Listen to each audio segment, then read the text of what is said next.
नमस्कार, बहुत स्वागत है आपका एपीएन पर। आप देख रहे हैं देश की बात और आपके साथ मैं हूं राजश्री।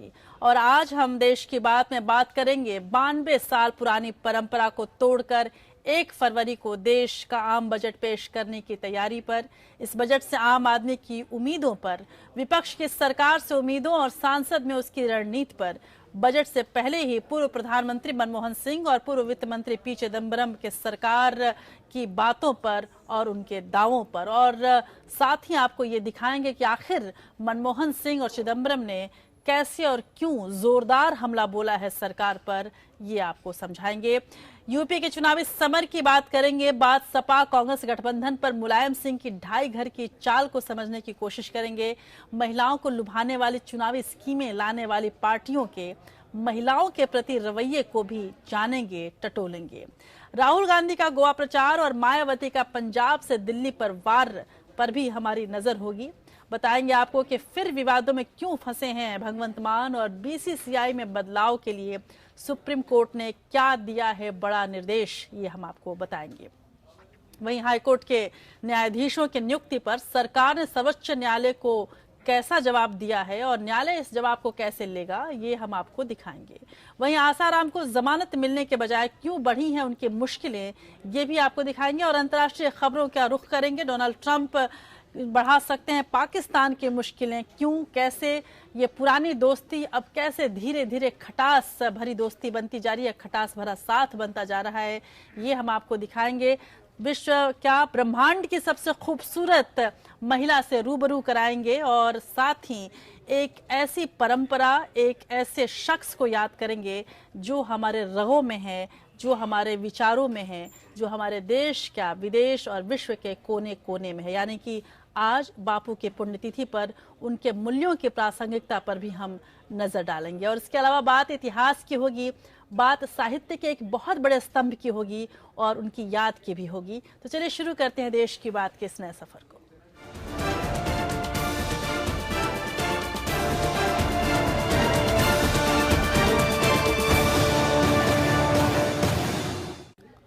और देश की बात में सबसे पहले बात बजट की करें। संसद का बजट सत्र को कल यानी 31 जनवरी से शुरू हो रहा है। बजट सत्र से पहले आज सरकार ने सर्वदलीय बैठक बुलाई। बैठक में बजट सत्र के दौरान संसद का काम सुचारू रूप से चलाने को लेकर चर्चा हुई। इस बार बजट सत्र में सरकार के सामने बड़ी चुनौती है। वित्त विधेयक के साथ साथ उसे करीब 37 विधेयकों पर चर्चा करवानी है या उन्हें पारित करवाना है। लेकिन जैसे ही सरकार ने ऑल पार्टी मीट बुलाई, वैसे ही ये समझ में आ गया कि इस बार का भी जो संसद सत्र है वो शांति से नहीं गुजरने वाला है। टीएमसी ने इस बैठक का विरोध किया और वो उसमें शामिल नहीं हुई, और साथ ही कांग्रेस ने भी इस वक्त बजट लाने का भी विरोध किया है। बजट सत्र से पहले सर्वदलीय बैठक की औपचारिकता एक बार फिर हुई। सर्वदलीय बैठक में पीएम मोदी ने कहा कि चुनाव के समय कुछ मतभेद होने के बावजूद भी संसद चलनी चाहिए और उसकी कार्यवाही प्रभावित नहीं होनी चाहिए। संसदीय कार्य मंत्री अनंत कुमार ने कहा कि सभी दलों ने सहयोग का वादा किया है। सभी पार्टी, खास करके विपक्ष, सबका एक ही राय था, हाउस चलना चाहिए, सदन चलना चाहिए, बजट सत्र चलना चाहिए। लेकिन इस बैठक में ही साफ हो गया कि सरकार के लिए बजट सत्र में भी राह आसान नहीं रहने वाली है। कांग्रेस ने बजट सत्र में नोटबंदी, आंतरिक सुरक्षा और संवैधानिक संस्थाओं की स्वतंत्रता पर चर्चा करने की मांग रखी है। कांग्रेस चुनाव के दौरान बजट सत्र का भी विरोध कर रही है। हमने अब सरकार को कहा कि ऐसा कोई भी बजट में वो चीज न लाएं जिससे लेवल प्लेइंग फील्ड में असर पड़े। इस बीच चिटफंड मामले में 2 सांसदों की गिरफ्तारी के विरोध में टीएमसी संसद का बहिष्कार कर सकती है। सरकार के सामने सबसे बड़ी चुनौती शीतकालीन सत्र के बाद जारी 3 अध्यादेशों को संसद की मंजूरी दिलवाना होगी। इनमें नोटबंदी से जुड़ा स्पेसिफाइड बैंक नोट विधेयक, वेतन भुगतान संशोधन विधेयक और शत्रु संपत्ति विधेयक है। इसके अलावा बजट सत्र में कुल 34 विधेयक पेश किए जाएंगे। इनमें वित्त विधेयक तो है ही, साथ ही अंतर्राज्यीय नदी जल विवाद संशोधन विधेयक, भ्रष्टाचार निरोधक कानून संशोधन विधेयक, जन प्रतिनिधित्व कानून संशोधन विधेयक, विसल ब्लोअर संशोधन विधेयक, चिट फंड संशोधन विधेयक, जीएसटी विधेयक, मैटरनिटी बेनिफिट संशोधन विधेयक, तलाक संशोधन विधेयक और हाई कोर्ट और सुप्रीम कोर्ट जज वेतनमान और सेवा शर्तें संशोधन जैसे अहम विधेयक शामिल हैं।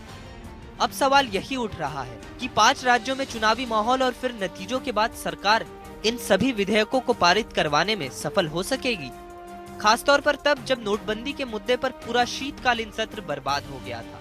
मोदी सरकार का तीसरा बजट सत्र 31 जनवरी यानी मंगलवार से शुरू हो रहा है। लोकसभा में 1 फरवरी को बजट पेश किया जाएगा। बजट सत्र का पहला हिस्सा 31 जनवरी से शुरू होकर 9 फरवरी तक चलेगा, जबकि दूसरा हिस्सा 9 मार्च से 12 अप्रैल तक चलेगा।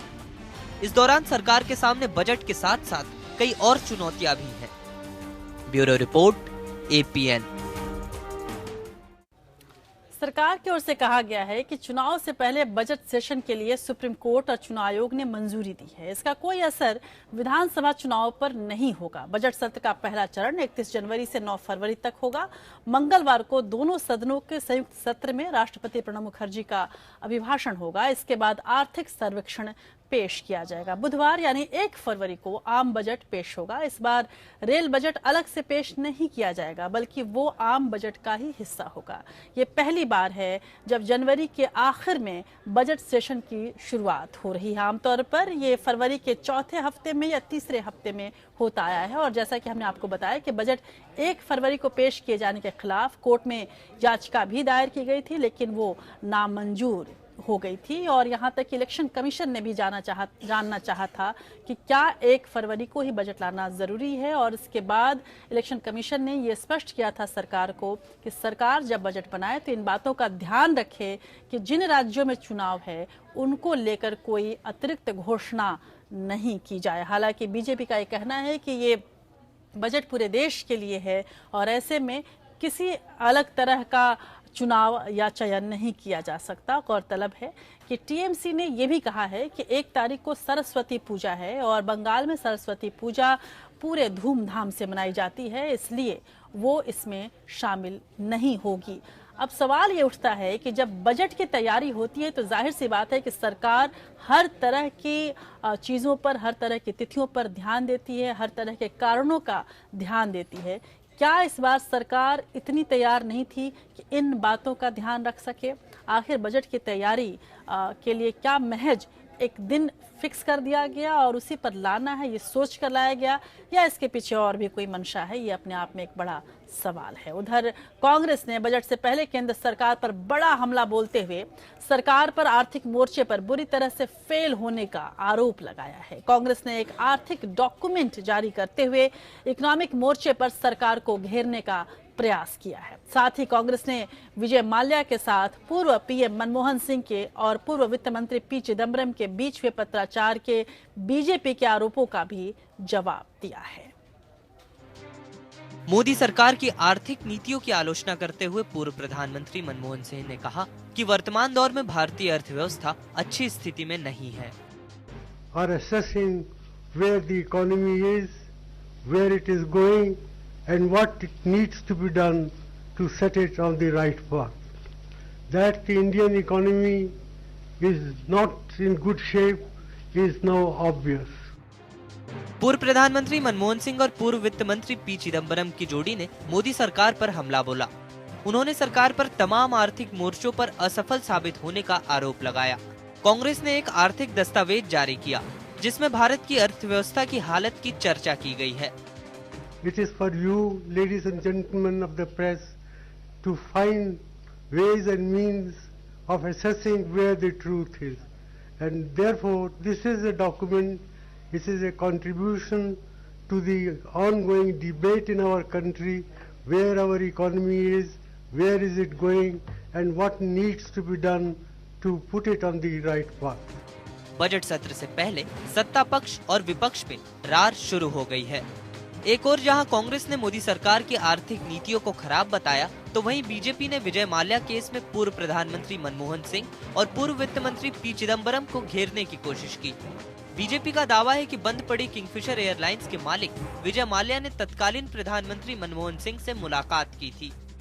इतना ही नहीं, तत्कालीन प्रधानमंत्री मनमोहन सिंह ने माल्या की मदद के लिए संबंधित मंत्रालयों से खुद बात की थी। On 14th November 2011, if you would follow the timeline, Mr. Prime Minister then, Mr. Manmohan Singh, while interacting with the reporters and media, said, I quote, "We have to find ways to get Kingfisher out of trouble. We have to find ways to get Kingfisher out of trouble." These are the exact words of the then Prime Minister, which I place within quotes. If you would remember, a bailout package was being worked out for Mr. Malia, and in this context, after this letter, Mr. Manmohan Singh says that we have to see to it that we in fact bail out Kingfisher. दरअसल आर्थिक मोर्चे पर तीखे वार पर मनमोहन सिंह और P Chidambaram ने मोदी सरकार को कटघरे में खड़ा कर दिया है और कयास लगाए जा रहे हैं कि बजट सत्र के दौरान इनके हमले और तेज हो सकते हैं और शायद इसका पूर्वानुमान लगाते हुए बीजेपी ने माल्या मामले में पूर्व पीएम और पूर्व वित्त मंत्री की जोड़ी को घेरने की कवायद शुरू कर दी है। रजत मिश्रा, APN। और 1 फरवरी को पेश होने वाले बजट को लेकर जनता को सरकार से काफी उम्मीदें हैं। माना जा रहा है कि नोटबंदी की मार झेलने के बाद सरकार जनता, खासकर मध्यम क्लास यानी मिडिल क्लास को इनकम टैक्स स्लैब में राहत दे सकती है। वहीं किसानों की आमदनी बढ़ाने के लिए नए कदमों का भी ऐलान किया जा सकता है। साथ ही GST को लागू करने के पहले सर्विस टैक्स में इजाफा हो सकता है, ऐसी खबरें आ रही हैं। इसके अलावा सरकार ने कहा है कि चूंकि रेलवे दुर्घटनाएं बहुत ज्यादा हो रही हैं, इनको देखते हुए रेलवे की सुरक्षा और सेफ्टी को बढ़ाने के लिए इसका बजट भी बढ़ाया जा सकता है। यानी कि इस बार का बजट हमारे और आपके लिए काफी खट्टा मीठा रह सकता है। 5 राज्यों में चुनाव होने हैं और चुनावों को देखते हुए चुनाव आयोग ने कहा कि बजट में उन 5 राज्यों की बात नहीं हो सकती जहां इलेक्शन होने हैं। लेकिन इसका मतलब ये नहीं कि सरकार देश भर के लिए लोक लुभावने ऐलान नहीं कर सकती और नोटबंदी के बाद शायद इसकी सख्त जरूरत भी है। 1 फरवरी को आम बजट पेश होना है। ऐसे में जनता को आम बजट से बहुत उम्मीदें हैं। सरकार से यही अपेक्षा है कि जनता को अधिक से अधिक सुविधा मिले, दवाई का रेट घट जाए, खाने की वस्तुओं जैसे तेल, दाल, चीनी, इसका रेट घट जाए और चांदी सोने का रेट आसमान छू रहे हैं, इसका भी रेट डाउन हो जाए। सरकार से ये अपेक्षा है कि दवाएं सस्ती हो, खाद्य वस्तुएं जो है सस्ती हो, जिससे आम जनता को राहत मिले। 1 फरवरी को पेश होने वाले बजट में वित्त मंत्री तोहफों का पिटारा खोल सकते हैं। इस साल बजट में यूनिवर्सल बेसिक इनकम स्कीम का ऐलान हो सकता है। इनकम टैक्स में छूट बढ़ने की भी संभावना है। वित्त मंत्री इस बजट में होम लोन पर टैक्स छूट बढ़ा सकते हैं। जानकारों की माने तो इस बजट में टैक्स फ्री इंफ्रा बॉन्ड फिर से लगाया जा सकता है।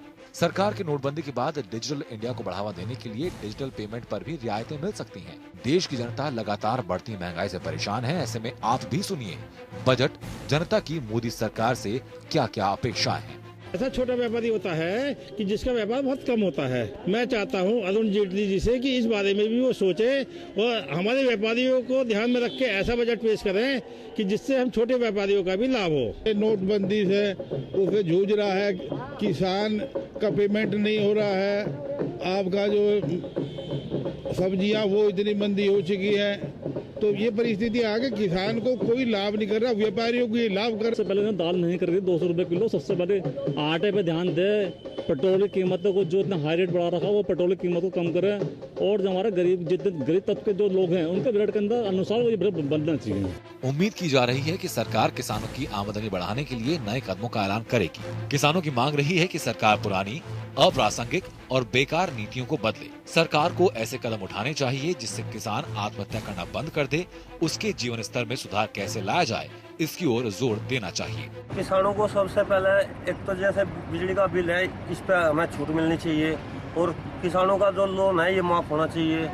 जैसे खाद है, खाद पे रेट बढ़े हो रहा है, हमारा खाद पे रेट डाउन होने चाहिए। दूसरी ओर 7वें वेतन आयोग के लागू होने के बाद रेलवे पर 28,000 करोड़ रुपए का बोझ पड़ गया है, जिसके चलते इसको मुनाफे की स्थिति में लाना और भी मुश्किल हो रहा है। ऐसे में रेल किराया बढ़ सकता है, जबकि यात्रियों की सबसे बड़ी मांग है कि रेलवे सुरक्षित सफर सुनिश्चित कराए। रेलवे किराया बढ़ाए, लेकिन सुविधाएं भी उसी हिसाब से बढ़ाई जानी चाहिए। रेलवे में साफ सफाई, यात्री सुविधाओं और आराम के लिए अच्छे इंतजाम किए जाएं। साथ ही यात्रियों की मांग है कि डायनामिक फेयर सिस्टम जेब पर भारी पड़ रहा है और इसे खत्म किया जाना चाहिए। उम्मीद है कि वित्त मंत्री अरुण जेटली हमारी बात सुन रहे हैं। Bureau report, APN। और बजट के बाद अब चुनावों की बात कर लेते हैं, जहां पर इसका सबसे ज्यादा प्रभाव पड़ने वाला है और सबको डर है कि बजट सरकार के हाथ में एक ऐसा तुरूप का इक्का है जिसको लेकर चाहे तो बीजेपी एक बड़ा खेल या गेम चेंज कर सकती है। उधर सपा और कांग्रेस का गेम कुछ चेंज होता हुआ नजर आ रहा है। अगर सपा कांग्रेस की मुश्किलें बढ़ी हैं तो यूपी में सत्ता की एक और प्रमुख दावेदार बीजेपी भी अपने बयान बहादुरों के चलते बैकफुट पर है। जी हां, यूपी में की सियासत में इस वक्त जहां पर सपा और कांग्रेस संगम हो गया है उन दोनों का, और ये सोच के चल रही थी कि उन्हें बहुत ही फायदा हो सकता है। इसी बीच मुलायम सिंह यादव ने ऐसा कुछ किया है जिससे सपा के और खासकर अखिलेश यादव के माथे पर पसीना आ गया है। क्या किया है मुलायम सिंह यादव ने, ये हम आपको बताएंगे, लेकिन पहले हम बीजेपी की समस्या जो हुई है उसकी चर्चा कर लेते हैं। यूपी की सियासत में नेताओं की बदजुबानी पुरानी है। कई ऐसे मौके आए हैं जब नेता सारी मान मर्यादा ताक पर रखकर विवादित बयान देते रहे हैं। ऐसे नेता कमोबेश सभी दलों में हैं, लेकिन हाल के दिनों में बीजेपी नेताओं ने बदजुबानी में बाकी सभी को जैसे पीछे ही छोड़ दिया और इसी का नतीजा है कि बीजेपी के नेताओं की मुश्किलें थोड़ी बढ़ गई हैं। यूपी विधानसभा चुनाव की तारीखें जैसे जैसे नजदीक आ रही हैं, नेताओं की मर्यादा भी वैसे वैसे तार-तार होती दिखने लगी है। बीजेपी नेताओं की बदजुबानी लगातार जारी है और नेता एक के बाद एक विवादित बयान दे रहे हैं। पहले केंद्र सरकार में राज्य मंत्री संजीव बालियान ने सपा के संरक्षक मुलायम सिंह यादव के खिलाफ आपत्तिजनक बयान दिया, तो अब मुजफ्फरनगर दंगों के बाद चर्चा में आए बीजेपी विधायक और उम्मीदवार सुरेश राणा ने विवादास्पद बयान देकर सियासत को गर्म कर दिया है। हमेशा सांप्रदायिक राजनीति मुलायम सिंह यादव ने की थी और मैं उनसे कहना चाहूंगा कि अब तो मरने का समय आएगा, जीने का समय उनका रहा नहीं। समाजवादी पार्टी इसी चुनाव में दफन हो जाएगी। देवबंद में जश्न मनाया जाएगा कि सुरेश राणा का इलाज कर दिया और यदि मैंने मार दिया तो हरियाणा में, देवबंद में, मुरादाबाद में कर्फ्यू लग जाएगा मित्रों।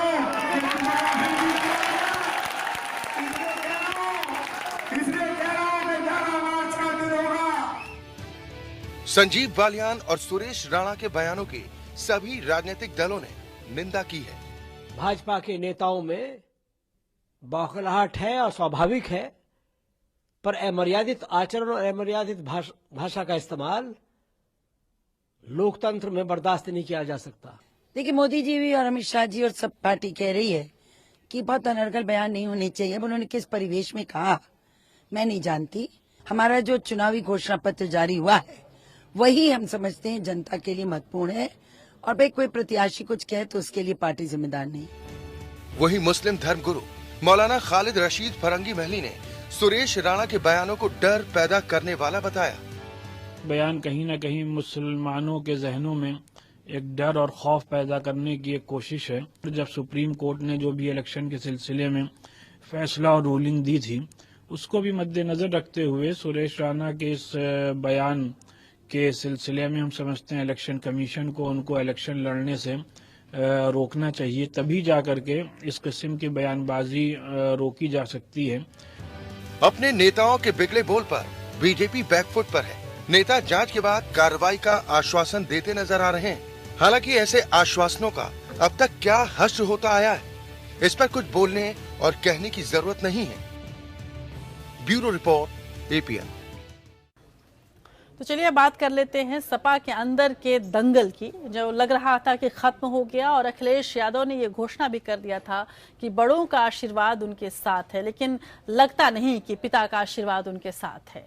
विपक्ष को डर है कि सरकार बजट में लोक लुभावन वादे कर चुनावी राज्यों में प्रभाव डाल सकती है। उधर यूपी के मुख्यमंत्री अखिलेश यादव भी इस ओर कई बार इशारा कर चुके हैं। उनका दावा है कि केंद्रीय बजट में यूपी सरकार की नीतियों की ही झलक दिखने वाली है। सपा के पूरे तौर पर कमान संभालने के बाद अखिलेश मोदी सरकार पर जमकर निशाना साध रहे हैं जहां भी मौका मिल रहा है। इसी कड़ी में उन्होंने एटा में आज एक चुनावी सभा को संबोधित किया और यहां पर भी मोदी को निशाने पर रखा, लेकिन घर में उन पर निशाना उनके पिता साधते रहे। लेकिन पहले एटा में अखिलेश यादव ने क्या किया, देखिए रिपोर्ट। यूपी में विधानसभा चुनाव को लेकर मुख्यमंत्री अखिलेश यादव ताबड़तोड़ रैलियां कर रहे हैं। अखिलेश यादव लोगों के बीच जाकर सरकार की उपलब्धियों का बखान कर रहे हैं तो विपक्ष पर बराबर वार भी कर रहे हैं। एटा में चुनावी रैली के दौरान अखिलेश यादव ने पीएम मोदी के मन की बात के जरिए बीजेपी के चुनावी घोषणा पत्र पर हमला बोला। आपने मन की बात सुनी भी होगी, चर्चा में भी आ गई होगी। कह रहे हैं कि उन्होंने घोषणा पत्र अपना बड़ा मन से बनाया है, लेकिन हम और आप लोग जानते हैं मन बहुत ही चंचल होता है, मन का पता ही नहीं कहां पहुंच जाए। आपके घोषणा पत्र की नकल कर ली। सपा कांग्रेस गठबंधन यूपी चुनाव में बीजेपी को बड़ी चुनौती मान रहा है और यही कारण है कि केंद्र की मोदी सरकार और प्रधानमंत्री मोदी अखिलेश यादव के निशाने पर हैं। और अखिलेश ने एक बार फिर अच्छे दिनों को लेकर प्रधानमंत्री मोदी पर तंज कसा। बताइए, 3 साल हो गए इनकी सरकार में, कहने को कहा कि हम अच्छे दिन लाएंगे। यहाँ तो गर्मी भी देख ली, बरसात भी देख ली, आज कोहरा भी देख लिया। बताओ अच्छे दिन कहाँ देखे किसी ने? बताओ कोई अच्छे दिन देखा हो तो बता दो। अखिलेश यादव ने दावा किया कि कराए गए विकास कार्यों के बूते समाजवादी पार्टी सत्ता में बनी रहेगी और उनका गठबंधन सांप्रदायिक ताकतों को करारी शिकस्त देगा। Bureau report, APN. और अखिलेश यादव को पूरी उम्मीद है कि कांग्रेस के साथ मिलकर वो सत्ता के अच्छे दिन जरूर देख लेंगे एक बार फिर से। लेकिन समाजवादी पार्टी के संरक्षक मुलायम सिंह यादव ने साफ किया है कि कांग्रेस से अपनी पार्टी के गठबंधन को संरक्षण देने के लिए वो कतई तैयार नहीं है। गठबंधन को लेकर उनका गुस्सा उभर कर अब सबके सामने आ गया है। मुलायम सिंह यादव ने कहा कि उस कांग्रेस से गठबंधन उन्हें मंजूर ही नहीं जो संगीन मामलों से घिरी रही है। मुलायम सिंह यादव ने गठबंधन में कांग्रेस के लिए छोड़ी गई उन 105 सीटों पर सपा नेताओं से लड़ने का आह्वान किया है जो समझौते के चलते पार्टी टिकट से वंचित रह गए। अखिलेश और राहुल ने अपने अंदाज़े बयां से ये जताने की हर मुमकिन कोशिश की कि यूपी को अब यही साथ पसंद है। रविवार को लखनऊ में दोनों की दोस्ती का मैटिनी शो खत्म होने के बाद मुलायम सिंह यादव दिल्ली में इवनिंग शो के साथ सामने आए। सपा के संरक्षक ने यहाँ जो बयान दिया उससे यही जाहिर हुआ कि राहुल से बेटे अखिलेश का साथ उन्हें कतई पसंद नहीं है। एक इंटरव्यू में मुलायम ने कहा कि वो खुद भी गठबंधन के लिए प्रचार नहीं करेंगे और कार्यकर्ताओं से भी कहेंगे कि वो समझौते के खिलाफ प्रचार करें। मुलायम ने कहा कि ये वही कांग्रेस है जो मस्जिद मामले और फर्जी मुठभेड़ों में घेरी रही है। कई ऐसे मुद्दे हैं जिनके खिलाफ हमें संघर्ष करना पड़ा। चाहे मस्जिद का मामला हो और चाहे बहुत सारे, एक जमाना आया तो फर्जी इनकाउंटर हो रहे थे, हत्या हो रही थी। लगातार कांग्रेस ने इतने साल तक राज किया और उसी की वजह से हमारा देश पिछड़ गया। हमारी समाजवादी पार्टी सक्षम है अकेले चुनाव लड़ने के लिए। अपने कार्यकर्ताओं से भी कहूँगा कि समझौते के खिलाफ बोलें और जनता में प्रचार करें, क्योंकि जरूरत ही नहीं थी। भले ही संरक्षक की हैसियत से मुलायम सिंह अपनी राय दे रही हो, लेकिन पार्टी ने साफ कर दिया है कि अब वक्त भी बदल चुका है और विचारधारा भी। ये उनकी व्यक्तिगत विचारधारा है। जब नेताजी ने ये पार्टी बनाई थी तो ये एक गैर कांग्रेस की धारा को रिप्रेजेंट करती थी। उस समय इसकी आवश्यकता थी और समय बदल गया, पार्टियां बदल गई, परिस्थितियां बदल गई। परिस्थितियों को देखते हुए आज राष्ट्रीय अध्यक्ष ने ये अलायंस कांग्रेस के साथ किया है। पिछले दिनों सपा में मचा रहा घमासान हो या फिर चुनाव आयोग पहुंचा चुनाव चिन्ह का मामला, दोनों को लेकर ये सवाल भी उठते रहे कि बेटे की इमेज बनाने के लिए कहीं ये नूरा कुश्ती तो नहीं। इसलिए गठबंधन पर मुलायम की नाराजगी के भी अलग अलग मायने निकाले जा रहे हैं। एक मतलब ये भी निकाला जा रहा है कि गठबंधन में कांग्रेस का गणित उलझाने के लिए मुलायम ने कांग्रेस पर हमला तो नहीं किया ताकि सपा के वोट और एकजुट हो सके, लेकिन मुलायम के रुख में बीजेपी ने चुनावी मौका ढूंढा है। मुलायम सिंह जी को यह मालूम है कि समाजवादी पार्टी की साइकिल पंचर नहीं हो चुकी, जनता ने उसे नकार दिया है। कांग्रेस से उन्होंने गठबंधन किया या बहाना लेकर के वो प्रचार में नहीं जाएंगे, ऐसे बयान दे रहे हैं। मीडिया के सामने जिस तरह से मायावती पर राहुल और अखिलेश के रुख में मतभेद दिखा, उससे पहले ही गठबंधन का विरोधाभास उजागर हो चुका है। दोस्ती पर अब मुलायम की तलवार भी लटक गई है। ऐसे में सवाल ये उठ रहा है कि कब तक ये साथ चलेगा। खुर्रम निजामी के साथ अनामिका सिंह, एपीएन लखनऊ। तो कुल मिलाकर मुलायम सिंह यादव राजनीतिक विश्लेषकों के लिए एक पहेली सी होते जा रहे हैं और लखनऊ में होते हैं तो कुछ और कहते हैं, जैसे ही दिल्ली पहुंचते हैं उनकी भाषा बदल जाती है। आखिर ये समझ में ही नहीं आ रहा है कि वो अपने बेटे को आगे बढ़ाने के लिए स्वांग रच रहे हैं या फिर वाकई अंदर से दुखी हैं। लेकिन उनके इस दोनों ही भूमिकाओं से, दोनों ही इस तरह के प्रतिक्रियाओं से अखिलेश यादव की सांसें जो हैं वो जरूर तेज और धीमी हो रही होंगी। उधर सपा की अंदरूनी लड़ाई के चलते किनारे लगाए गए पार्टी नेताओं के लिए मुलायम सिंह का सपा कांग्रेस गठबंधन के खिलाफ दिया गया बयान संजीवनी बनकर आया।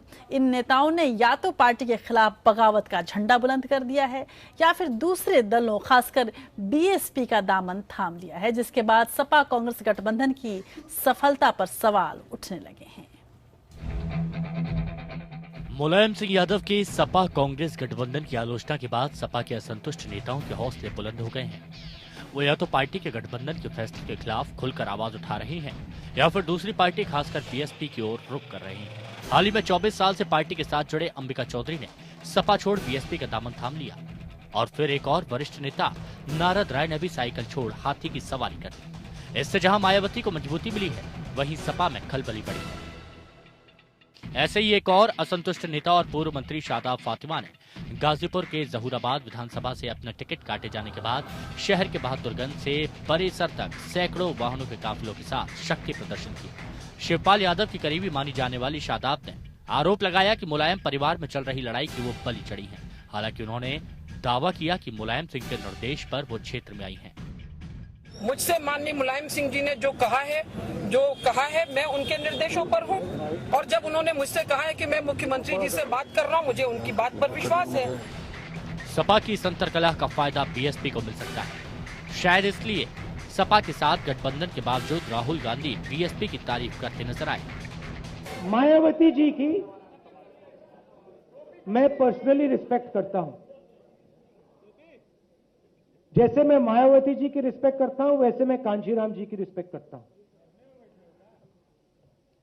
बीएसपी ने भी यूपी में सरकार चलाई, उन्होंने गलतियां की, मगर मेरा पर्सनल रिस्पेक्ट मायावती जी के लिए बिल्कुल इंटैक्ट है।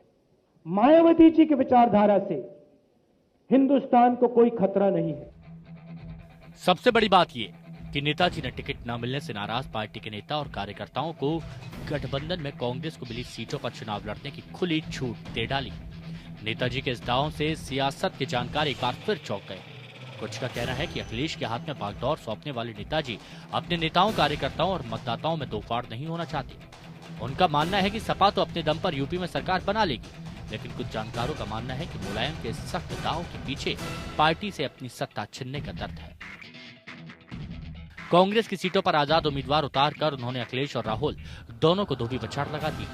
इतना तो तय है कि नेताजी के इस पैतरे से कांग्रेस के रणनीतिकारों के होश फाख्ता हो गए हैं। नेताजी को मायावती के जीतने पर भी गुरेज नहीं है, लेकिन कांग्रेस से गहरी नाराजगी है। जिंदगी भर गैर कांग्रेसवाद की राजनीति करने वाले मुलायम सिंह के इस पैतरे से कांग्रेस को तो नुकसान पहुंचेगा ही, सपा की सरकार बनाने के सपने को भी झटका लगा है। जाहिर है कि गठबंधन को मिलने वाले वोटों के बंटवारे का फायदा मायावती और बीजेपी को मिलने के आसार हैं। गाजीपुर से देवव्रत विश्वकर्मा के साथ ब्यूरो रिपोर्ट एपीएन। उधर पंजाब में भी चुनाव प्रचार अपने शबाब पर है और बीएसपी अध्यक्ष मायावती ने फगवाड़ा में एक चुनावी रैली में आरक्षण को लेकर मोदी सरकार पर हमला बोला तो अकाली दल और कांग्रेस को भी कटघरे में खड़ा किया। फगवाड़ा की रैली में मायावती ने केंद्र सरकार पर आरक्षण को खत्म करने की साजिश रचने का आरोप लगाया। अकाली बीजेपी सरकार को जातिवादी और दलित विरोधी मानसिकता वाला बताते हुए बीएसपी अध्यक्ष ने कहा कि बीजेपी को हराना इसलिए जरूरी है क्योंकि मोदी सरकार आरक्षण व्यवस्था को खत्म करने की फिराक पर है। कभी भारतीय संविधान की तो कभी आरक्षण की समीक्षा करने की ही बात करते रहते हैं। इस चुनाव में किसी भी कीमत पर आप लोगों को वोट देना नहीं चाहिए। मायावती ने कहा कि कांग्रेस, बीजेपी और अकाली दल के दलितों को वोट बैंक के रूप में इस्तेमाल किया गया, लेकिन दलितों के हित में उन्होंने कभी कोई कदम नहीं उठाया। मायावती ने बीजेपी, अकाली और कांग्रेस को सत्ता से उखाड़ फेंकने की अपील की। अपने राज्य में यहाँ कांग्रेस, बीजेपी व अन्य विरोधी पार्टियों को किसी भी कीमत पर इन्हें अब यहाँ सत्ता में वापस नहीं आने देना है। मायावती ने मोदी सरकार के अच्छे दिन पर सवाल उठाया। नोटबंदी को लेकर भी मायावती ने मोदी सरकार को कटघरे में खड़ा किया। बीएसपी अध्यक्ष ने कहा कि नोटबंदी की मार देश के लाखों गरीबों पर पड़ी है। Bureau report, APN. और इस बीच आम आदमी पार्टी के सांसद और पंजाब में आपके सीएम उम्मीदवार भगवंत मान पर शराब पीकर जनसभा को संबोधित करने का आरोप लगा। आरोप है कि शनिवार रात एक जनसभा में पहुंचे भगवंत मान जब बोलने के लिए उठे तो 5 मिनट तक मौके पर मौजूद जनता को फ्लाइंग किस देते रहे, फिर लड़खड़ाकर गिर गए, संभले, उठे और फिर से ऐसा ही करने लगे। भाषण के दौरान ज्यादातर समय सीधे खड़े नहीं हो पाए। केजरीवाल उनके पार्टी नशे के मुद्दे पर अकाली सरकार पर लगातार हमला कर रहे हैं। ऐसे में उनके सीएम उम्मीदवार पर इस तरह के आरोप पार्टी को नुकसान पहुंचा सकते हैं। हालांकि भगवंत मान ने कहा कि उन्होंने शराब नहीं पी है।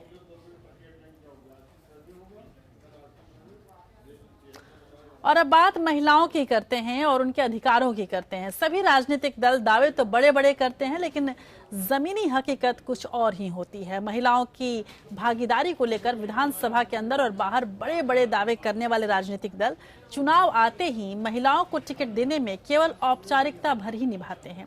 पार्टियां विधानसभा चुनाव में जहां महिलाओं को 33% आरक्षण देने की बात करती हैं, लेकिन जब चुनाव का वक्त आता है तो केवल नाम के लिए महिलाओं को टिकट दिया जाता है। कम से कम उत्तराखंड विधानसभा चुनाव में कुछ ऐसी ही स्थिति दिख रही है। उत्तराखंड विधानसभा में महिलाओं की भागीदारी पर देखिए हमारी ये खास रिपोर्ट। आधी आबादी सियासत में मुद्दा तो बनी, लेकिन जब इन्हें रण में उतारने की बात आई तो सभी सियासी दलों ने अपना हाथ खींच लिया। जब हम राजनीति पर नजर डालते हैं तो नजर आता है कि पार्टियां राजनीति में महिलाओं को तवज्जो नहीं देती हैं। विधानसभा चुनाव में महिलाओं की भागीदारी पर एक नजर डालते हैं तो किसी भी पार्टी ने महिलाओं को ज्यादा टिकट नहीं दिए। सत्ता पर काबिज कांग्रेस की बात करें या बीजेपी की, दोनों ही दल महिलाओं को टिकट देने के मामले में फेल हो गए हैं। जहां कांग्रेस ने 69 विधानसभा सीटों में से केवल 8 महिलाओं को टिकट दिए हैं, उनका प्रतिशत 11.59, तो वहीं केंद्र की सत्ता पर काबिज और महिला सशक्तिकरण की बड़ी बड़ी बातें करने वाली बीजेपी तो इससे भी पीछे नजर आ रही है। बीजेपी ने सिर्फ 5 महिलाओं को विधानसभा चुनाव के लिए योग्य दावेदार समझा, तो वहीं हरिद्वार सांसद और पूर्व मुख्यमंत्री रमेश पोखरियाल निशंक अभी भी खुद को कांग्रेस से अव्वल ही दिखा रहे हैं। हम लोगों ने ये देश का पहला राज्य शायद रहा होगा जो पंचायतों में भी 50% महिलाओं को हम लोगों ने आरक्षण दिया। इस समय परिस्थितियां थी क्योंकि एक सीट महत्वपूर्ण थी, तो उस मानक के अनुसार जिसको भी टिकट मिला वो मेरिट के आधार पर मिला। एक नजर डालते हैं कांग्रेस और बीजेपी ने किन किन महिलाओं को कहां कहां से टिकट दिया है। कांग्रेस की महिला उम्मीदवार सरिता आर्य नैनीताल, इंदिरा हृदयेश हल्द्वानी, सुनीता बाजवा बाजपुर, मालती विश्वास सितारगढ़, गंगा पचौली सल्ट, ममता राकेश बागेश्वर, लक्ष्मी राणा रुद्रप्रयाग, गोदावरी थापली मसूरी। बीजेपी की महिला उम्मीदवार मीना गंगोला गंगोलीहाट, रितु खंडूरी यमेश्वर, शैला रानी रावत केदारनाथ, मधु चौहान चक्राता, रेखा आर्य सोमेश्वर। जहां दोनों ही प्रमुख दल महिला सशक्तिकरण की बड़ी बड़ी बातें करते हैं, लेकिन जब महिलाओं को टिकट देने की बात आती है तो दोनों ही पार्टियां इसमें कहीं पीछे नजर आती हैं। लेकिन दोनों ही पार्टियां इस बात को मानने को तैयार नहीं। बीजेपी कह रही है कि वो महिलाओं को पूरी तवज्जो देते हैं, तो कांग्रेस भी इसी ढर्रे पर चलती दिख रही है। महिला सशक्तिकरण की आपने बात कही है, बिल्कुल सही है, लेकिन अन्य कांग्रेस की अपेक्षा जो राजनीति में जिन सीटों पे महिला आरक्षित जो सीटें हैं उन सीटों में तो जो है महिला आरक्षित ही चुनाव लड़ेंगी। उनको तो दिया है राज्य चुनाव आयोग के निर्देश हैं, जो भारत सरकार के निर्देश हैं, जिन सीटों को महिला आरक्षित किया है ऑब्वियसली वहाँ पर महिला हमारी नेत्री चुनाव लड़ रही है। भले ही बीजेपी कांग्रेस महिलाओं को तवज्जो देने की बात कर रही हो, लेकिन जिस तरह से इन्होंने टिकट बंटवारे में महिलाओं को तवज्जो नहीं दी है, वहीं आम महिला मांग करती हैं कि महिलाओं को तवज्जो मिले। बिल्कुल इन्हें महिलाओं को चांस मिलना चाहिए, क्योंकि अभी तक जो कुछ पार्टीज ने किया है सेटिस्फेक्शन नहीं है। हम सोचते हैं शायद महिलाएं कुछ बेटर कर जाएं इनसे, और महिलाओं को जितना बोलते हैं कि इतनी सीट्स मिलने चाहिए, इतनी देंगे हम, इतना कुछ नहीं देते हैं ये लोग, तो देना चाहिए। समय के साथ महिलाएं अपनी प्रतिभा से आगे भी बढ़ रही हैं। शिक्षा हो या खेल, हर जगह आधी आबादी अपना डंका बजाने से पीछे नहीं रहती है। संवैधानिक तौर पर भी महिलाओं को 33% आरक्षण मिला हुआ है। समय समय पर इसे दिलाने के लिए तमाम बड़े बड़े राजनीतिक दल भाषणबाजी करते हैं, लेकिन महिलाओं को पूरा अधिकार नहीं मिल पा रहा है। विधानसभा चुनाव में जब हम महिलाओं की भागीदारी पर नजर डालते हैं तो नजर आता है कि इस मामले में सभी राजनीतिक दल फिसड्डी हैं। बड़ी बड़ी बातें करने वाले राजनीतिक दल महिलाओं को टिकट देने में कंजूसी बरतते हैं और महिलाओं को जिताऊ कैंडिडेट नहीं समझते हैं। मेरे सहयोगी मंटू शर्मा के साथ में योगेश सेमवाल, APN न्यूज, देहरादून। उधर यूपी, पंजाब और उत्तराखंड के बाद रुख करते हैं चौथे ऐसे राज्य का जहां चुनाव होने वाले हैं। जी हां, बात करते हैं गोवा की, जहां मापुसा में कांग्रेस उपाध्यक्ष राहुल गांधी प्रधानमंत्री नरेंद्र मोदी पर जमकर बरसे। गोवा में सरकार बनाने की कोशिशों में जुटी कांग्रेस के लिए यहां करो या मरो की स्थिति है। राहुल गांधी ने सरकार पर तानाशाही का आरोप लगाया। कांग्रेस उपाध्यक्ष ने कहा कि मोदी सरकार विपक्ष की बात सुनना ही नहीं चाहती। गोवा में कांग्रेस उपाध्यक्ष राहुल गांधी ने केंद्र सरकार की नीतियों पर वार किया तो प्रधानमंत्री मोदी भी उनके निशाने पर रहे। मापुसा में एक चुनावी रैली को संबोधित करते हुए राहुल गांधी ने कहा कि प्रधानमंत्री देश को गुमराह कर रहे हैं। वो लगातार झूठ बोलकर सरकार की वाहवाही करने में जुटे हैं, जबकि हकीकत ये है कि मोदी सरकार हर मोर्चे पर बुरी तरह से फेल रही है। पूरा गोवा जानता है कि प्रधानमंत्री जी झूठ बोल रहे हैं। प्रधानमंत्री जी भी जानते हैं कि वो झूठ बोल रहे हैं, मगर वो कहेंगे और बहुत अच्छे शब्दों से कहेंगे कि मैंने भ्रष्टाचार को मिटा दिया। पूरा गोवा जानता है कि भ्रष्टाचार हो रहा है। सरकार की नीतियों की आलोचना करते हुए राहुल गांधी ने कहा कि सरकार विपक्ष की बात तक सुनने को तैयार नहीं। उसे लगता है कि वो हर काम जानती है और जब गड़बड़ होती है तो सरकार उसकी नाकामी का ठीकरा विपक्ष पर फोड़ने की कोशिश करती है।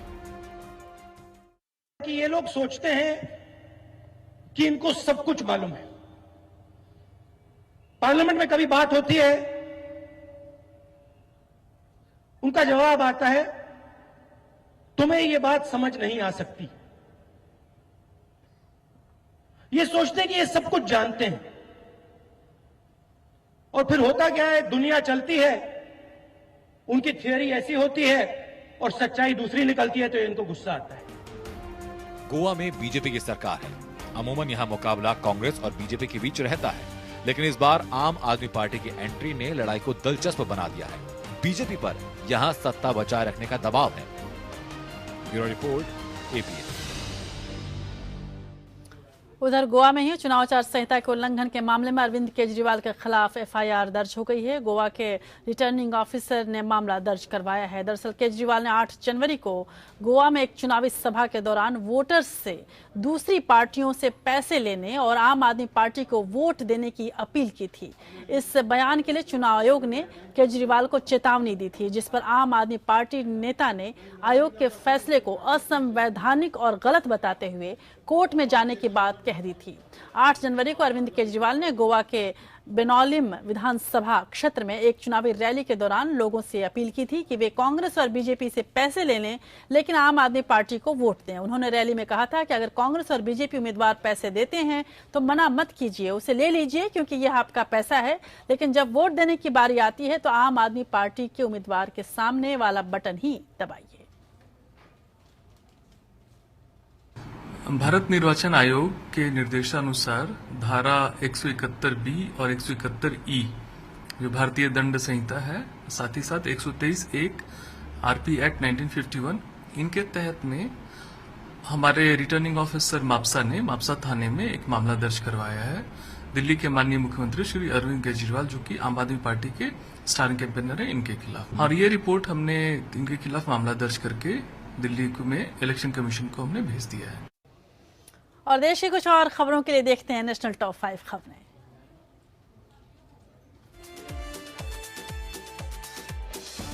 नोटबंदी की वजह से कैश की किल्लत झेल रहे लोगों को आरबीआई ने राहत दी है। एटीएम से अब एक दिन में 24,000 रुपए निकाल सकेंगे। आरबीआई ने एटीएम से निकाली जाने वाली नकदी पर तय की गई सीमा को हटा दिया। आरबीआई का ये फैसला 1 फरवरी से अमल में आएगा।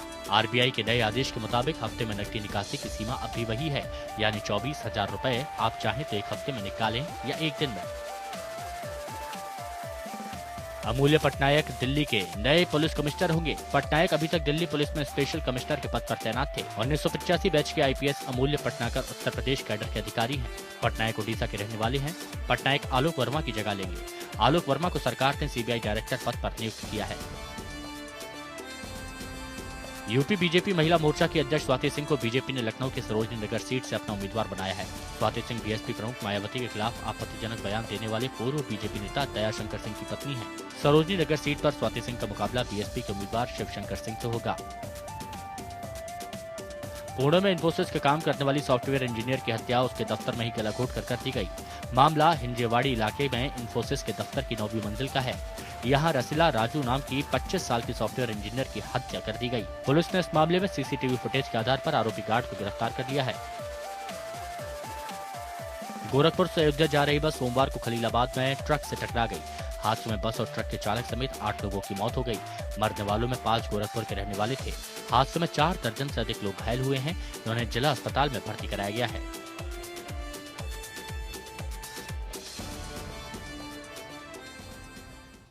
और अदालत की दुनिया की सबसे बड़ी खबर अब आपको देते हैं देश की बात में। अपनी रिपोर्टों से यूपीए सरकार को हिला देने वाले पूर्व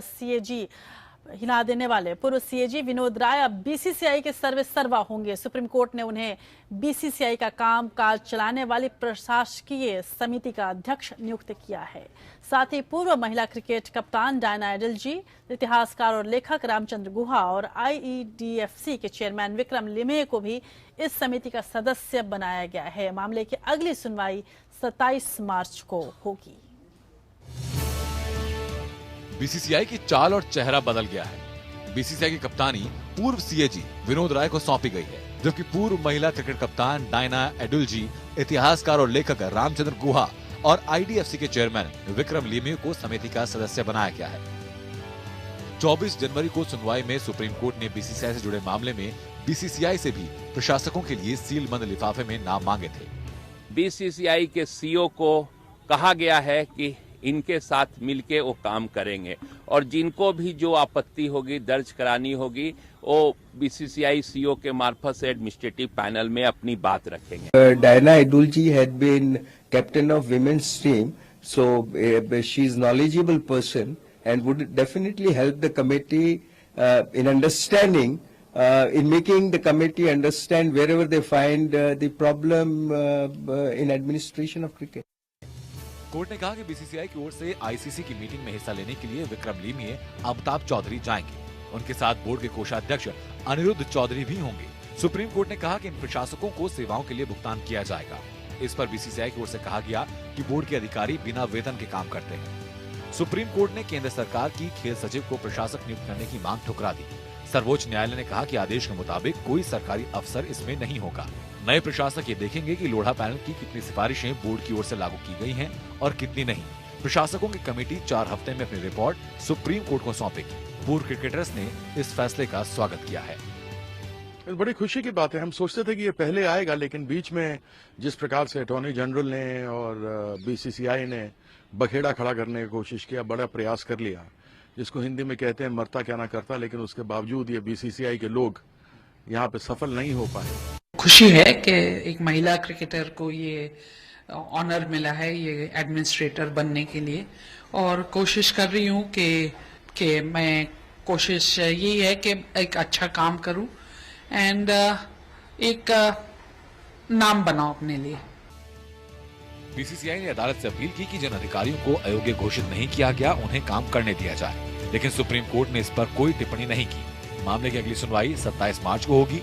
लोढ़ा समिति की सिफारिशों को लागू करने में टालमटोल से नाराज सुप्रीम कोर्ट ने BCCI अध्यक्ष अनुराग ठाकुर और सचिव अजय शिर्के को पद से हटा दिया था। तभी से प्रशासकों के पद खाली थे।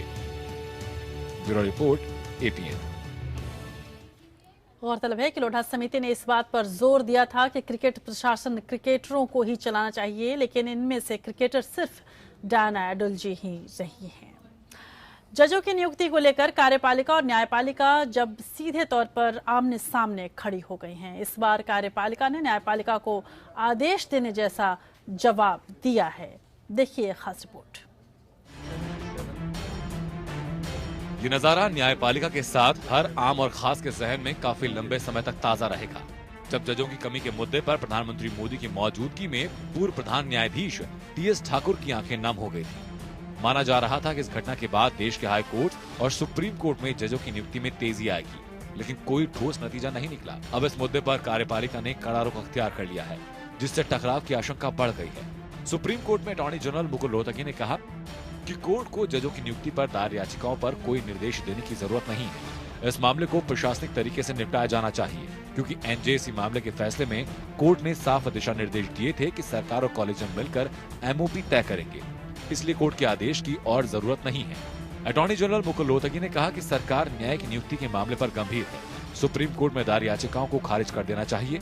कोर्ट ने मामले को 1 महीने के लिए ये कहते हुए टाल दिया कि सरकार ने आश्वासन दिया है कि हाई कोर्ट में जजों के खाली पदों को जल्द भरा जाएगा। 1 महीने बाद इस मामले पर सुनवाई होगी कि क्या जजों की नियुक्ति के लिए जुडिशियल अपॉइंटमेंट कमीशन होना चाहिए या नहीं। सोमवार को यह मामला पहली बार मुख्य न्यायाधीश जस्टिस J.S. खेहर की बेंच के सामने सुनवाई के लिए आया। इससे पहले पूर्व मुख्य न्यायाधीश T.S. ठाकुर की बेंच इस मामले पर सुनवाई कर रही थी और सरकार को कई बार फटकार लगा चुकी थी। Bureau report, APN। Supreme court ने आसाराम की जमानत याचिका खारिज कर दी है। साथ ही कोर्ट ने आसाराम की मेडिकल रिपोर्ट पर सवाल भी उठाए हैं। सुप्रीम कोर्ट ने मेडिकल आधार पर आसाराम बापू को जमानत देने से साफ इनकार कर दिया है। यह 11वीं बार है जब कोर्ट ने आसाराम की जमानत याचिका को खारिज किया है। साथ ही अदालत ने कहा कि बलात्कार और यौन शोषण के आरोप में जेल में बंद आसाराम ने गुजरात और राजस्थान में चल रहे मामलों में जमानत की मांग की थी। इससे पहले राजस्थान सरकार ने सुप्रीम कोर्ट को बताया था कि आसाराम के पैरोकार ने जमानत मामले में जेल सुप्रिंटेंडेंट का फर्जी पत्र लगाया है, जिसके मुताबिक आसाराम की हालत इतनी खराब है कि वो बिस्तर पर ही नेचुरल कॉल करते हैं। आसाराम को जोधपुर पुलिस ने 31 अगस्त 2013 में गिरफ्तार किया था और तभी से वह जेल में है। आइए अदालत के कुछ और खबरों पर नजर डालते हैं, देखते हैं लीगल टॉप 5 खबरें। कोयला घोटाले की जांच के लिए सीबीआई ने कुछ और वक्त मांगा है। सीबीआई ने दलील दी है कि निदेशक ने हाल ही में पद संभाला है और उन्हें पूरे मामले की जानकारी नहीं है। साथ ही सीबीआई ने कहा कि इस मामले में चार्जशीट दाखिल करने में भी कुछ वक्त लगेगा, क्योंकि इस केस में 4 मामले हैं और हर मामला अलग अलग लेवल पर है। हालांकि इनमें से 2 मामलों में जांच तकरीबन पूरी हो चुकी है और कोर्ट ने ईडी को कहा है कि वो जल्द ही इंक्वायरी करके अपनी रिपोर्ट कोर्ट में पेश करे। अब मामले की अगली सुनवाई 20 फरवरी को होगी। उत्तर प्रदेश के मुख्यमंत्री अखिलेश यादव के 2 सरकारी बंगलों के मामले में सुप्रीम कोर्ट ने कहा कि मुख्यमंत्री के पास 2 बंगले रहे तो इसमें क्या हर्ज है। एक बंगला रहने के लिए तो दूसरा सरकारी कामकाज के लिए। हालांकि सुप्रीम कोर्ट ने कहा कि यूपी में चुनाव होने वाले हैं, इसलिए मामले की सुनवाई चुनाव के बाद अप्रैल में करेंगे। महात्मा गांधी की हत्या को लेकर आरएसएस के खिलाफ कथित बयान पर दायर मानहानि के मामले में सुनवाई 3 मार्च को होगी। इस मामले पर सुनवाई के दौरान कांग्रेस उपाध्यक्ष राहुल गांधी भिवंडी कोर्ट में पेश हुए। पिछली सुनवाई में भिवंडी मजिस्ट्रेट की कोर्ट में राहुल गांधी खुद पेश हुए थे और उन्हें जमानत मिल गई थी। कोर्ट ने इस मामले को 30 जनवरी तक के लिए टाल दिया था। डीडीसीए मानहानि मामले में दिल्ली के मुख्यमंत्री अरविंद केजरीवाल की अर्जी को पटियाला हाउस कोर्ट ने खारिज कर दिया। केजरीवाल की दलील थी कि मुद्दे तय करने से पहले प्रभावित होने वाले सभी पक्षों को सुना जाए। कोर्ट अगली सुनवाई 25 मार्च को करेगा। अदालत ने अर्जी पर सभी पक्षों की दलीलें सुनने के बाद 20 दिसंबर को फैसला सुरक्षित रख लिया था।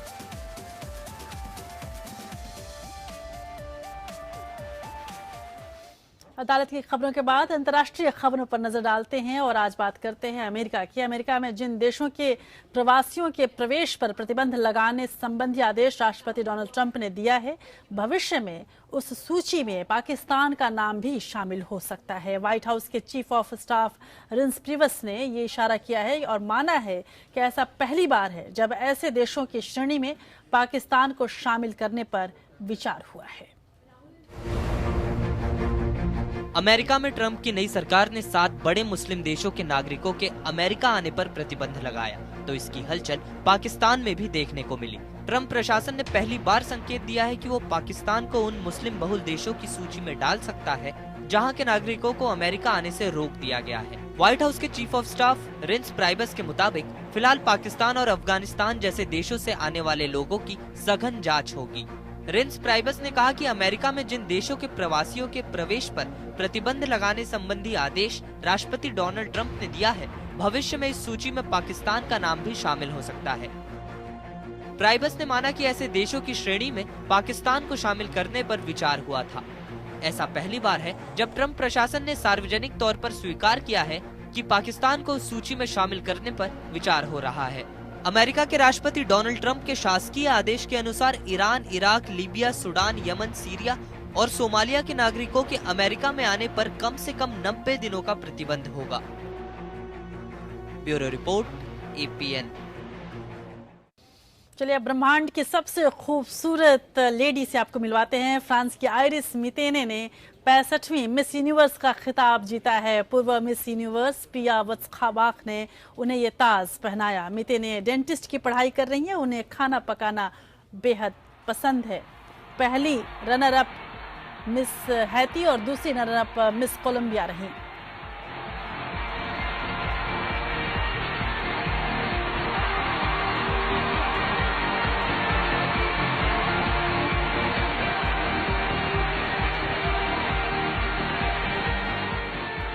लेकिन भारत की रोशमिता हरिमूर्ति टॉप 10 में भी जगह नहीं बना पाई। इस बार के मिस यूनिवर्स प्रतियोगिता यूं भारत के लिहाज से बेहद महत्वपूर्ण थी, खास थी। भारत की 3 महिलाओं ने अलग अलग तरीकों से इस प्रतियोगिता का हिस्सा रही। रोशमिता हरिमूर्ति ने भारत का प्रतिनिधित्व किया तो पूर्व मिस यूनिवर्स सुष्मिता सेन इस शो में जज रही। वहीं भारतीय मूल की सिख गर्ल किरण जस्साल ने मलेशिया को रिप्रेजेंट किया।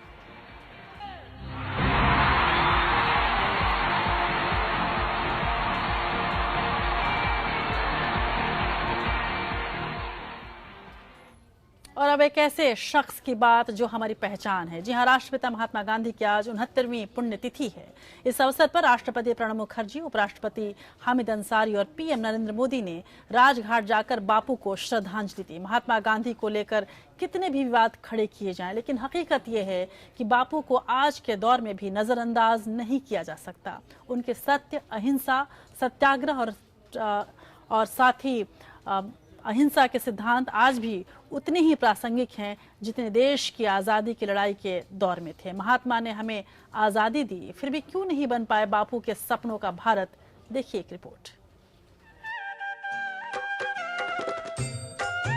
30 जनवरी 1948 अहिंसा का बहादुर पुजारी एक कायर की हिंसा का शिकार हो गया। दूसरे गाल पर भी थप्पड़ मारने की बात कहने वाले को कुछ लोग आज भी कायर कहते हैं, लेकिन महात्मा ने सुरक्षा जांच की कवायद रोकने के लिए आमरण अनशन तक की धमकी दे डाली थी। लेकिन आज वक्त बदल चुका है। आज के भारत में हिंसक कायर जनता के नेता हैं। अब जितनी ज्यादा सिक्योरिटी उतना बड़ा नेता।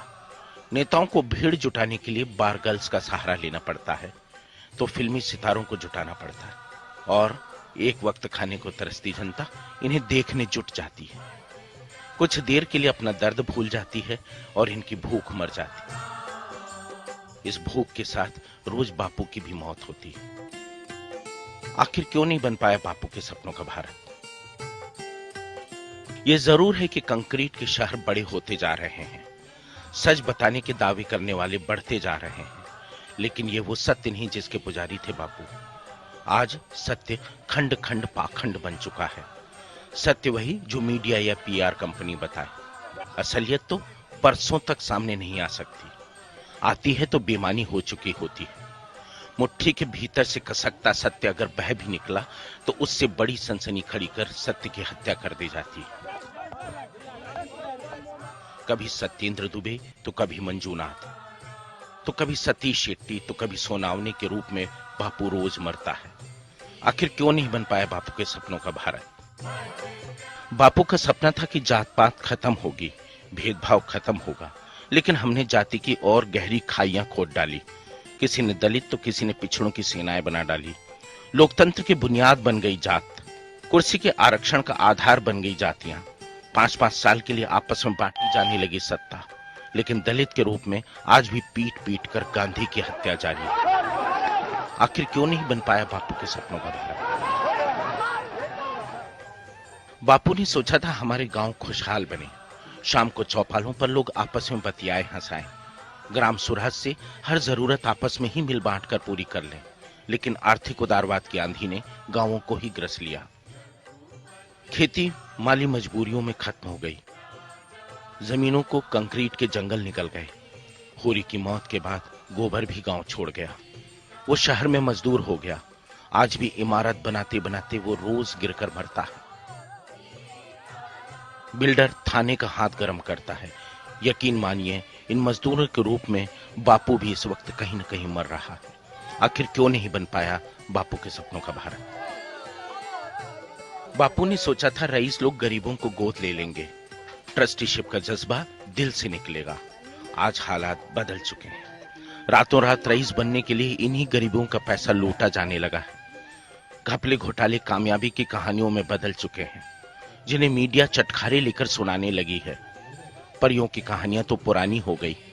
नौजवान पीढ़ी इन्हें ही अपना आदर्श बताने लगी है।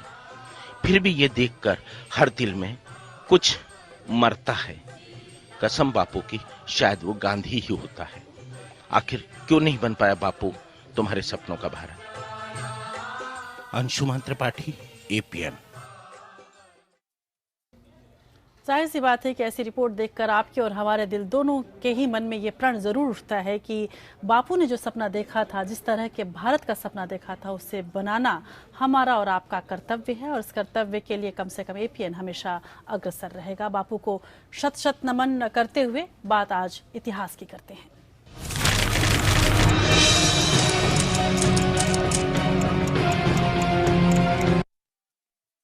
दुनिया के इतिहास में 30 जनवरी किन घटनाओं के लिए महत्वपूर्ण है, ये जरूर आप जानना चाहेंगे। तो जानिए कुछ ऐसी ही बड़ी घटनाओं के बारे में जो आज ही के दिन हुई थी। 30 जनवरी 1889 में प्रसिद्ध हिंदी साहित्यकार जयशंकर प्रसाद का जन्म हुआ था, जिन्होंने हिंदी साहित्य को एक नई धारा दी, एक नया युग दिया। और 30 जनवरी 1933 में एडोल्फ हिटलर ने जर्मनी के चांसलर के तौर पर शपथ ली थी। 30 जनवरी 1968 में हिंदी के दूसरे महान साहित्यकार माखनलाल चतुर्वेदी का निधन हुआ था।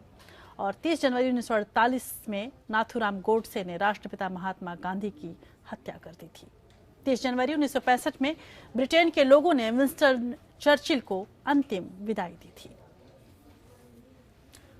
और आज बात हिंदी साहित्य के एक प्रमुख स्तंभ जयशंकर प्रसाद की करते हैं, जिनकी आज जन्मतिथि है। जैसा कि हमने आपको बताया, हिंदी कवि, नाटककार, कथाकार, उपन्यासकार तथा निबंधकार जयशंकर प्रसाद ने हिंदी के छायावादी युग की शुरुआत की। वो छायावाद जिसने नारी की भावनाओं को स्वर दी। प्रसाद जी ने रीतिकाल के दरबारों से नारी को निकालकर उसके गौरव को स्थापित किया। ये वो समय था जब सामंती मूल्यों की जगह स्वतंत्रता, प्रेम और निजता को हिंदी साहित्य में जगह मिली। वे एक युग प्रवर्तक लेखक थे, जिन्होंने एक ही साथ कविता, नाटक, कहानी और उपन्यास के क्षेत्र में हिंदी को गर्व करने लायक कृतियां दी और साथ ही हिंदी भाषा जो अभी धीरे धीरे बढ़ रही थी, उसे एक नई शैली और नया रूप, नया शिल्प दिया। जयशंकर प्रसाद को याद करते करते मैं आपको छोड़ जाती हूँ। आज देश की बात में बस इतना ही। मुझे दीजिए इजाजत। नमस्कार।